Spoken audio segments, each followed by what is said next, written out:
जय हिंद दोस्तों, मैं नवीन कुमार आप सभी लोगों का करता हूं स्वागत आप अपने nursing channel SS nursing classes में। So friends, today we are going to continue our previous chapter introduction to psychology.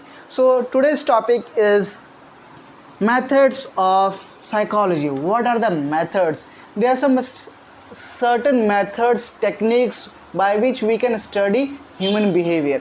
ऐसे कुछ मेथड्स हैं, ऐसे तरीके हैं जिसके द्वारा हम लोग क्या करते हैं, ह्यूमन बिहेवियर को स्टडी करते हैं। सो फर्स्ट वन क्या, introspection method. What? Introspection method. It is also known as self observation method. What? Self observation method. The meaning of introspection is to look within. What? To look within means to say कि person क्या करेगा, अपने अंदर झांक के देखेगा। What does he feel? वो क्या फील कर रहा है। Okay? Now we can't understand others' feeling. I can't understand your feeling. You can't understand my feeling. Simple as that. We can't experience what the another person is thinking or suffering. हम सामने वाला person जो क्या सफ़र कर रहा है हम experience नहीं कर सकते, हम ना फील भी नहीं कर सकते, ना हम समझ सकते हैं। So here subject means to say patient, या जिस पे हम लोग जिसको हम क्या कर रहे हैं इंट्रोस्पेक्शन मेथड में, जिसके ऊपर मेथड अप्लाई कर रहे हैं वो हो गया सब्जेक्ट। पेशेंट हो सकता है, एनी पर्सन, ठीक है, जिसके ऊपर ये मेथड अप्लाई किया जा रहा है। Subject asks to systematically observe his own behaviour. What? His own behaviour and report the same which the latter analyse to understand the behaviour. Means to say यहाँ पे क्या हो रहा है, जो सब्जेक्ट है, जो पेशेंट है या जो पर्सन है जिस पे ये क्या हो रहा है मेथड अप्लाई हम लोग कर रहे हैं, उसको हम लोग क्या करेंगे, सिस्टमैटिकली अपने जो बिहेवियर उसको क्या करे, वो ऑब्जर्व कर। Means to say self observation. ठीक है, हमने क्या कहा, पहले ही बोला it is also known as a self observation method. वो अपने आप को ही क्या करे, अपने आप पे ध्यान दे, ऑब्जर्व करे कि व्हाट डज ही फील, वो क्या फील कर रहा है, क्या सफ़र कर रहा है, उसको क्या लग रहा है, कोई डर, कोई फियर, कोई पेन, क्या। ठीक है, और उस चीज़ को एज इट इज जैसा वो फील कर रहा है एज इट इज़ हमको सेम टू सेम क्या करेगा, हमको रिपोर्ट करेगा, हमको बताएगा। ठीक, then we analyse that all information given by him.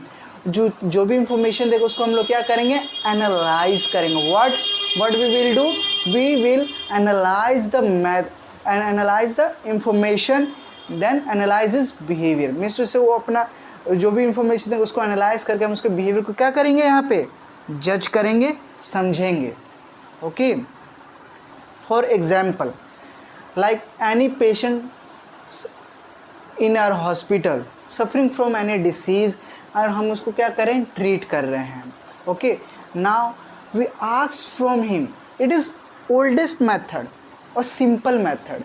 ठीक है, तो हमसे उससे पूछेंगे, we ask for him, उसको कैसा लग रहा है, पेशेंट को क्या करें हम लोग करेंगे, पूछेंगे वो कैसा फील कर रहा है, what does he feel, क्या फील कर रहा है। तो बताएगा मुझे डर लग रहा है, मुझे नोज़िया हो रहा है, मुझे वॉमिटिंग जैसा लग रहा है, ठीक है, मुझे नींद नहीं आ रही, मुझे काफ़ी पेन है। तो उसके दिए हुए इंस्ट्रक्शन, मतलब जो इन्फॉर्मेशन वो दे रहा है उसके अकॉर्डिंग हम लोग उसको क्या करेंगे, ट्रीटमेंट प्रोवाइड करेंगे। लाइक उसने कहा आई एम फीलिंग पेन, ठीक है, आई फील पेन, तो हम लोग क्या करेंगे, एनाल्जेसिक देंगे, जिससे क्या होगा, पेन रिड्यूस होगा, यानी एसोक्लोफेनिक, डेक्लोफेनिक जो भी होगा एनाल्जेसिक उससे देंगे। उसने कहा कि भाई मुझे नोज़िया या वॉमिटिंग हो रहा है, ठीक है, तो हम लोग क्या करेंगे, ऑन्डेस्टम देंगे। ठीक, वैसे ही जैसा वो हमको इंफॉर्मेशन देगा उसके हिसाब से मैनेजमेंट हम लोग करेंगे। ठीक, तो ये हो गया क्या, इंट्रोस्पेक्शन मेथड। आई होप आपको समझ में आ गया होगा। What are the merits and demerits के हम लोग बात कर लेते हैं इसके। तो observation method is a fundamental of psychology, you can say that. Fundamental कैसे है साइकोलॉजी का, कि कुछ भी हम लोग क्या करते हैं, सबसे पहले आस्क करते हैं, पूछते हैं किसी से। ठीक है, तो फंडामेंटल वो हमको बताएगा तो हम लोग क्या करें, मैनेजमेंट करें। सबसे सिंपल फंडामेंटल ना, observation and experimentation are based upon introspection. फिर से वही बात, based upon introspection means to say जो भी ऑब्जर्वेशन होगा या उसके ऊपर जो भी एक्सपेरिमेंटेशन होगा ऑन द पेशेंट, वो क्या उसकी बताए हुए चीज़ों पे ही होगा और उसके इंट्रोस्पेक्शन पे, मतलब उसने जो बताया हम उसी के बेस पे उसका हम लोग क्या करेंगे, इलाज करेंगे, ट्रीटमेंट करेंगे। Okay, now it love this method gives us direct, immediate and exact knowledge. Means जैसे हमने उससे पूछा, डायरेक्ट है ना, डॉक्टर ने पेशेंट से पूछा, इट इज़ डायरेक्ट, इमीडिएट, उसने डायरेक्ट रिस्पॉन्स भी किया। उसने पूछा कि आपको पेन है, या उसने कहा जी मुझे पेन काफ़ी ज़्यादा है, कहाँ पेन है, तो मुझे यहाँ किडनी के पास पेन है, स्टमक पेन है, ठीक है, इश्मी का टाइप में कि हार्ट, दिल के में पेन है। ओके, फिर उसका एग्जैक्ट नॉलेज, उसको जैसा फील हो रहा है patient, the patient does he feel he exactly, वो एग्जैक्टली क्या करे, बता रहा है, ही कम्युनिकेट विद द डॉक्टर, वो कम्युनिकेट करे डॉक्टर के साथ, वो बता रहा है कि मुझे दर्द हो रहा है, मुझे डर लग रहा है, मुझे नोज़िया फील हो रहा है, ठीक है, मुझे चक्कर आ रहा है। तो कौन एग्जैक्ट नॉलेज, जैसा पेशेंट फील कर वैसा बता रहा है, एक तो एग्जैक्ट नॉलेज हो गया। तो ये हो गई मेरिट्स, क्या हो गई, मेरिट्स हो गए, डायरेक्ट है, इमीडिएट है, तुरंत हमको पता लग जा रहा है, कोई टाइम वेस्ट नहीं हो रहा है इसमें ना, it is inexpensive and easy, means to say काफ़ी ईजी है, सिर्फ नॉर्मल टॉक हो रहा है, कम्युनिकेशन हो रहा है, मैंने आपसे पूछा, आपने मुझे बताया, दैट्स ऑल, काफ़ी ईजी है, इनएक्सपेंसिव, कोई पैसा लग रहा है इसमें, आपसे मैं बात कर रहा हूँ, आप मुझसे बात कर, कोई पैसा लग रहा है, नो, काफ़ी चीप है, सस्ता है, कोई पैसा नहीं, इनएक्सपेंसिव ना। There is no any use of laboratory instrument, किसी भी इंस्ट्रूमेंट और मशीन की ज़रूरत ही नहीं है। नाउ अब लोग बात करेंगे डिमेरिट्स, किसकी बात करेंगे, डिमेरिट, आपने मेरिट्स देख लिया, अब हर एक चीज़ का डिमेरिट भी होता है, अब देखेंगे इसकी डिमेरिट्स क्या हैं। तो it is not for children and animals, ये चिल्ड्रंस के लिए नहीं है, एनिमल्स के लिए नहीं है, and not mentally retarded people, और जो तो मेंटली रिटार्डेड है, जो कि अपने आप को एक्सप्लेन नहीं कर सकते, जो अपने पागल हैं थोड़ा, ठीक है, उनकी जो कोग्निटिव फंक्शनिंग है वो ठीक नहीं है, ठीक है, तो वो लोग बता ही नहीं सकते हैं, अपने आप को एक्सप्लेन नहीं कर सकते, बच्चे भी अपने आप को एक्सप्लेन नहीं कर सकते, और although you can't understand the language of animals, समझ सकते हो भाव का मतलब नहीं ना, तो वही हो। Now in many cases the patient may not have the insight to know about their condition or language to describe them accurately। कहने का मतलब है कि कई सारे कंडीशन में क्या होता है ना, जो पेशेंट होता है उसको एग्जैक्टली पता ही नहीं होता वो क्या फील कर रहा है, उसको इंसाइट मीन्स टू अपना आत्मज्ञान ही नहीं होता, ठीक है, कई बार आपको लग रहा होता है लेकिन एग्जैक्टली आप नहीं जान रहे हो कि आपको क्या हुआ है, व्हाट हैपन विद यू, ठीक है, आपको इनसाइड आपको समझ ही नहीं आ रहा होता उस टाइम, ठीक है, और कहीं ना कहीं क्या होता है, there is a language barrier, ठीक है, language to describe the accurately, means to कहीं ना कहीं लैंग्वेज, कम्युनिकेशन में आपने पढ़ा होगा कि लैंग्वेज बैरियर एक होता है कि इंसान की अलग लैंग्वेज है तो वो अपने आप को एक्सप्लेन ही नहीं कर पाता, सेम टू सेम यहाँ पे वही चीज़ हो रहा है, पर्सन क्या हो रहा है कि लैंग्वेज अलग है, ठीक है, तो अपने को एक्सप्लेन ही नहीं कर पा रहा, ठीक है, तो एक तो इंसाइट की कमी हो सकती है, वर्ड्स की कमी हो सकती है, दूसरा क्या है, लैंग्वेज कि अल्ले अब मैं बोलूँ आप समझोगे, सब लोग नहीं समझेंगे, साउथ के लोग होंगे समझेंगे कि कुछ नहीं, ठीक है ना। अब लोग बात करते हैं introspection. Introspection involves attention to a mental process, कह रहा है इंट्रोस्पेक्शन जो है वो क्या कर रहा है, involves attention to the mental process, बाकी मेंटल प्रोसेस की तरफ जो अटेंशन है उसको क्या कहते हैं, इन्वॉल्व करता है। अब इसको समझो कैसे। Now for example perception which is produced by an external object, means to say कि जो परसेप्शन है, ठीक है, किसी भी चीज़ के प्रति वो किसी एक्सटर्नल ऑब्जेक्ट है। देखो हम लोग बात करते हैं मेंटल प्रोसेस क्या है, ठीक है, mental process is called what, cognitive function. Cognitive function में क्या आता है, अटेंशन, परसेप्शन, मेमोरी, ठीक है, लर्निंग, तो ये सारी चीज़ें आती हैं। तो for example perception which is produced by an external, कोई चीज़ आपने परसीव की किसी चीज़ को लेके, ठीक है, किसी पर्टिकुलर ऑब्जेक्ट हो सकता है, या मान के जो आपको हमेशा से दिमाग में रहा हो कि भाई हॉस्पिटल में आदमी अगर बहुत ज़्यादा बीमार होता है तभी जाता है, जब बचने के चांसेस ना हो तब जाता है कि वहाँ बच सके। आपको काफ़ी ज़्यादा फेयर भी होता है कि भाई हॉस्पिटल में जाने हम क्या होगा मेरे साथ, हम बचेंगे नहीं बचेंगे, ठीक है, बहुत ज़्यादा पैसा खर्चा होगा, है कि नहीं। तो ये सारी कुछ परसेप्शन आपके मन में, ठीक है। अगर लेकिन उसी जो एक्सटर्नल ऑब्जेक्ट है, मैं अगर उस चीज़ को हटा दूँ, ठीक है, या मैं आपको एकदम बता दूं कि नहीं भाई ज़रूरी नहीं है कि बहुत बड़ी बीमारी होगी तभी आप हॉस्पिटल में जाओ, बहुत कम दामों में भी इलाज हो सकते हैं, ऐसे हॉस्पिटल्स हैं, ठीक। तो आपको क्या हुआ, जो आपका जो एक्सटर्नल जो ऑब्जेक्ट था, जो डर का कारण था, जो परसेप्शन जो गलत था आपका, उसका तो बेस ही ख़त्म हो गया ना। बेस ख़त्म हो गया तो आपका इंट्रोस्पेक्शन चेंज हो गया, ठीक है, आपका नज़रिया चेंज हो गया, ठीक। जो आप फील करते थे फील होना बंद हो गया। अगर आपको डर था, मैंने बोला कि भाई डरने की कोई ज़रूरत नहीं है, ठीक है, वहाँ कुछ नहीं होगा, बस जाओगे दवा मिलेगा चल आओगे। अरे यार बेकार डर रहे थे, आपका एक्सटर्नल ऑब्जेक्ट ख़त्म, आपका डर ख़त्म, आपका इंट्रोस्पेक्शन चेंज। तो कई बार क्या होता है कि एक्सटर्नल ऑब्जेक्ट को अगर हटा दिया जाए तो इंट्रोस्पेक्शन क्या हो रहा है, चेंज हो जा रहा है, ठीक। तो दीज आर द डिमेरिट्स की इंट्रोस्पेक्शन चेंज भी हो सकता है, ज़रूरी नहीं कि जैसा आपको लग रहा है वैसा ही हो। Now we see second method, observational method. What observational method? तो first, it consists of perception of an individual behavior under the natural condition and its analysis or interpretation by observer.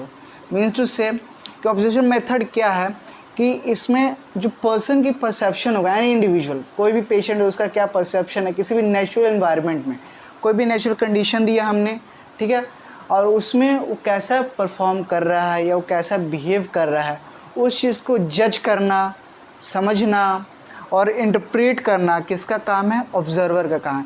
Means to से इसमें दो लोग लगेंगे, पहला first one subject, दूसरा observer, जो कि सब्जेक्ट को क्या करेगा, ऑब्जर्व करेगा पूरे दिन, ठीक।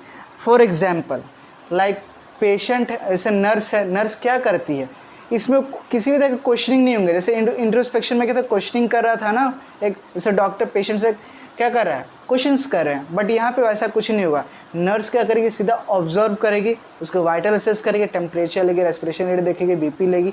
तो नर्स क्या करिए, ऑटोमेटिकली सारे अपने काम खुद से करिए, ऑब्जर्व करिए पेशेंट को।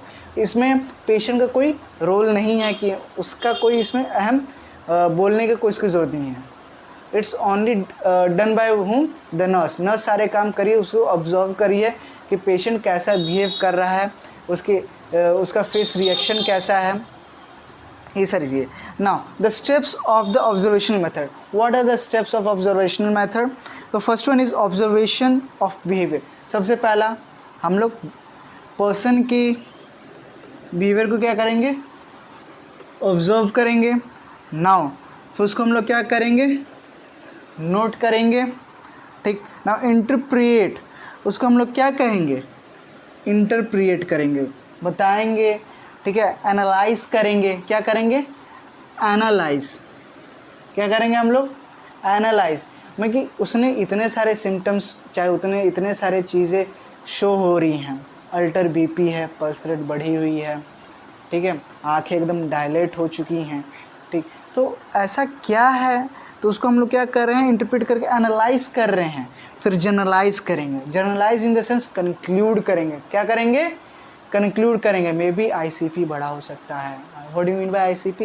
Intracranial pressure.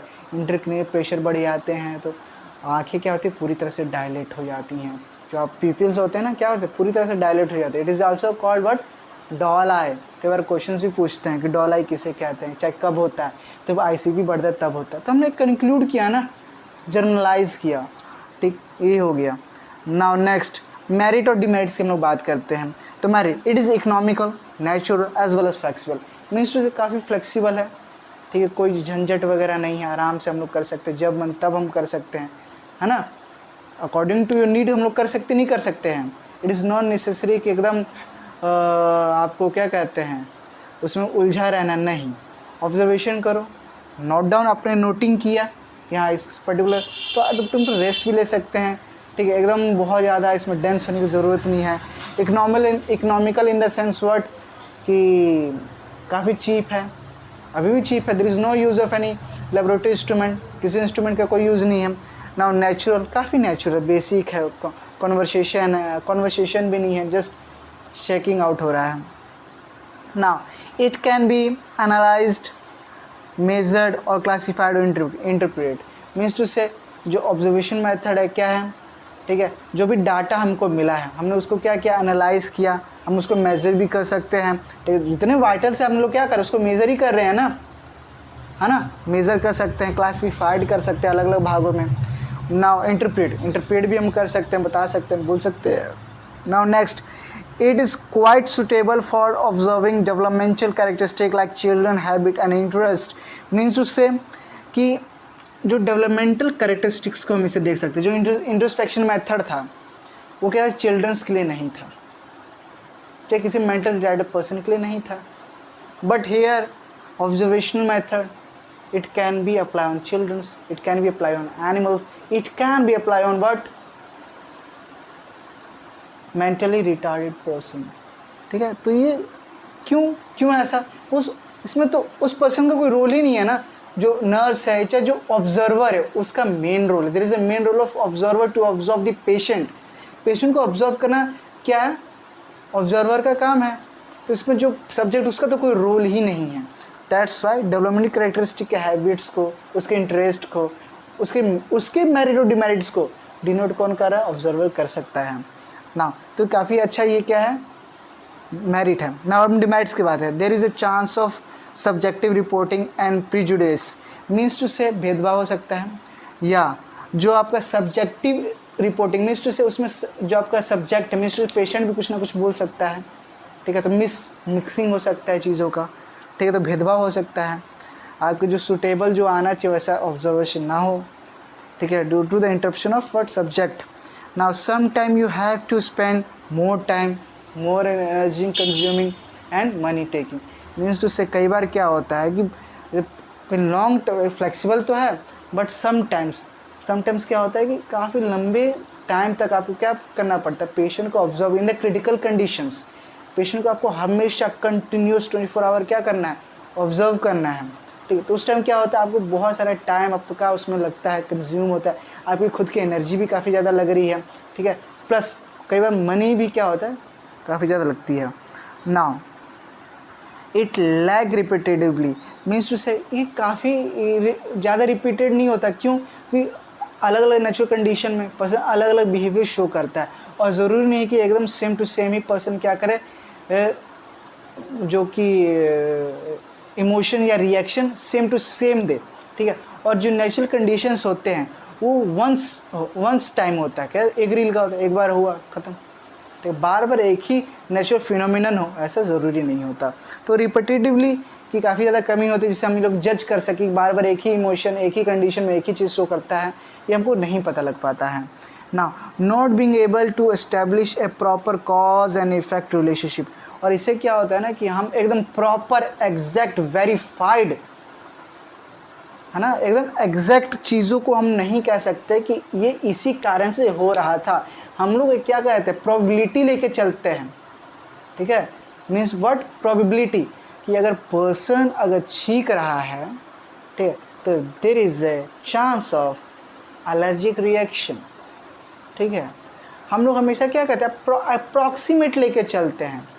ठीक है, 2 से 18, कभी हमने ये नहीं कहा कि 45 डिग्रीज फॉर फॉलोइंग पोजीशन, हम लोग क्या कहते हैं 35 to 45 is called following position, follower position. तो हमेशा क्या अप्रॉक्सीमेट है। कभी आपने क्या देखा, सुना है हीमोग्लोबिन जो है 15.5 ग्राम पर डील होगा तो नॉर्मल है, इससे कम होगा तो अब नॉर्मल है नहीं। हम लोग क्या कहते हैं 12.5 से लेकर 15.5 या 16.5 ग्राम पर डील इस क्या नॉर्मल रेंज ऑफ हीमोग्लोबिन, है ना, कहते हैं ना। ये तो एक रेंज लेके चल रहे हैं हम लोग, तो अप्रॉक्सीमेट है। तो प्रॉपर क्या होता है, यहाँ पे भी क्या है, प्रॉपर कॉज इफेक्ट बताना काफ़ी मुश्किल होता है, एक रिलेशनशिप इस्टेब्लिश करना कि द पर्टिकुलर कॉज इज और इफेक्ट आर कनेक्टेड और there is a relation between it, काफ़ी पेचीदा हो जाता है बताते टाइम, है ना, कई बार। तो ये होता है। तो एक ये भी याद रखिएगा कि कॉज इफेक्ट रिलेशनशिप इस्टेब्लिश करना भी काफ़ी मुश्किल हो जाता है कई बार। तो this is what observational method. Now we talk about the third method of psychology, clinical और case history method. What, clinical और केस हिस्ट्री मेथड, इसको हम लोग क्लिनिकल भी कहते हैं और केस हिस्ट्री मेथड भी कहते हैं। Now it aims at study the cause and the basis of people anxiety, fear and personal maladjustment means to say case history method का सबसे मेन एम क्या है, तो जो कॉज इफेक्ट है उसको फाइंड करना, ठीक है, कि उसको अगर एंजाइटी है, फेयर है या किसी भी तरह का माल एडजस्टमेंट है कि अपने आप को एडजस्ट नहीं कर पा रहा सराउंडिंग के हिसाब से, इन्वायरमेंट के हिसाब से, तो so why, what is the cause, उसका कारण क्या है।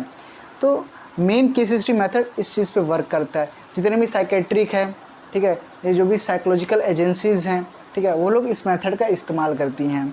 नाउ हम लोग बात करेंगे the data collected by the case history, interview, home visit and psychological test means to say कि जितना भी यहाँ पे डाटा कलेक्ट होता है वो केस हिस्ट्री जो है पेशेंट की उससे, ठीक है, इंटरव्यू करके, इंटरव्यू मीन्स टू से क्वेश्चनिंग, पेशेंट से क्वेश्चन पूछ रहे हैं, वो रिप्लाई कर रहा है, नहीं कर रहा है, बोल रहा है, चाहे क्या बोल रहा है, ठीक है, लॉजिकल थिंकिंग है कि नहीं है, कॉग्निटिव फंक्शन कितना ज़्यादा वर्क कर रहा है, ठीक है, या नहीं कर रहा। होम विजिट, होम विजिट्स के पे हम लोग जाके उसके घर पे भी हम लोग होम विजिट्स के दौरान भी उससे क्या इन्फॉर्मेशन कलेक्ट कर सकते हैं। नाउ एंड साइकोलॉजिकल टेस्ट, ठीक है, साइकोलॉजिकल टेस्ट, कुछ साइकोलॉजिकल टेस्ट वगैरह भी होते हैं, तो उन फोटोग्राफ्स वगैरह दिखाना, ठीक है, कुछ साइंस दिखाना या उनसे किस तरह के काम करवाने, उस काम वो करने के तरीके से हम लोग जान सकते हैं कि इनको क्या प्रॉब्लम है या क्यों एडजस्ट नहीं कर पा रहे हैं। कहीं ना कहीं उनका लो सेल्फ स्टीम हो सकता है या इंट्रोवर्ट हैं, कुछ भी हो सकता है, तो साइकोलॉजिकल टेस्ट के द्वारा हमको पता लग जाता है। Now information is collected from, information कहाँ से मिलेगा, तो मेमोरी ऑफ पेशेंट, पेशेंट की मेमोरी से मिलेगा, उसकी फैमिली, उसके फ्रेंड्स, ठीक है, उसके टीचर्स, आइदर टीचर्स और जितने भी रिकॉर्ड्स एंड रिपोर्ट, उसके बारे में जो भी जानकारी है उससे रिलेटेड जितने भी रिपोर्ट्स हैं, रिकॉर्ड है आइदर एट देयर होम, ठीक है, from schooling to graduation to the clinic, जितने भी उसकी रिपोर्ट्स अवेलेबल हैं, रिकॉर्ड्स अवेलेबल है, उसको हम लोग क्या करते हैं, चेक कर सकते हैं, वहाँ से इंफॉर्मेशन हम लोग ले सकते हैं। नाउ हम लोग मेरिट्स और डिमेरिट्स की हम लोग बात करेंगे। तो it will give an insight to the causes of the problem and suggest possible solution. What it suggest possible solution means to say जो clinical insight means to say कि इंसाइट, फिर से जो वो अपने बारे में नहीं जान पा रहा था तो उसकी इंसाइट के बारे में बता रहा है, ठीक है, कि उसका मेन कॉज क्या है, उसका डर का, व्हाट इज़ द कॉज, क्या इफ़ेक्ट है, और उसका पॉसिबल सोल्यूशन भी देगा। क्या देगा? पॉसिबल सोल्यूशन, ठीक है, कि जो आपका कॉज है, जो आपको पहले नहीं पता था, इंसाइट आपका क्या है, वो क्यों ऐसा आपको फील हो रहा है, why you feel like that, तो उस चीज़ को क्या करता है, दूर करने की कोशिश करता है और पॉसिबल सोल्यूशन भी देता है।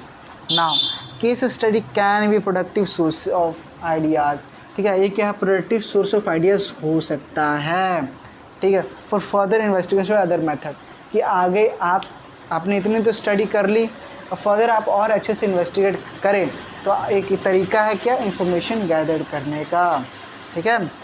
नाउ डिमेरिट्स की बात करेंगे।